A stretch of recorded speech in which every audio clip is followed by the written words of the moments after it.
Here we are again in the middle of the cancel culture that surrounds us, and now many are canceling their Netflix accounts after the recent release of the controversial movie Cuties due to its explicit content and sexualization of 11-year-old girls. John and Tessa Hopkins have been Netflix subscribers since they got married 12 years ago and are among those that just canceled.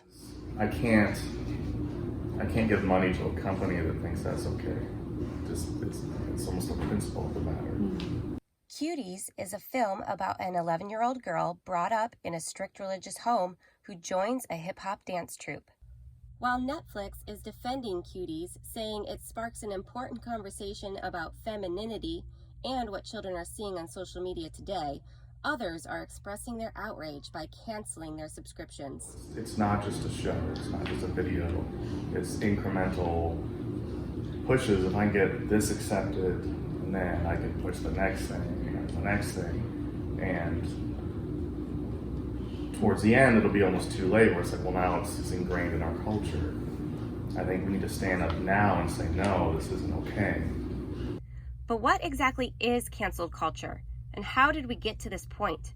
According to dictionary.com, cancel culture refers to the popular practice of withdrawing one's support for public figures and companies after they have done or said something that is considered objectionable or offensive. It is generally discussed as being performed on social media in the form of group shaming. Today we are seeing two sides to this cancel culture movement. On the one side, it's being used to call attention to certain controversial issues. On the other side, it's being used against individuals and can turn into hateful comments and even cyberbullying.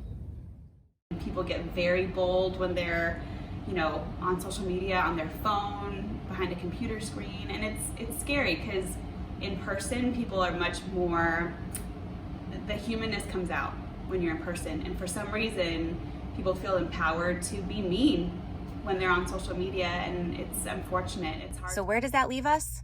There are clearly ways to invoke cancellation effectively to educate and create positive changes, and others that just take it too far. I don't think any of us can say that we have not made past mistakes in our life, because we're all human, but that's not acceptable, right? Because someone can find that footage, which exists nowadays, and then just cancel you. You're done. Regarding Netflix, the hope of people like John and Tessa is that by canceling, it will be an effective way to shed light on how wrong it is to sexualize young girls in this way, that it is not acceptable, and ultimately, that the film Cuties be removed from Netflix. I hope more people are just disgusted by it. I think it's so easy to gloss over something like, well, it's just one thing. And hopefully people will take a stance, In Aliso Viejo, this is Tracy Spykerman reporting for OC News Team.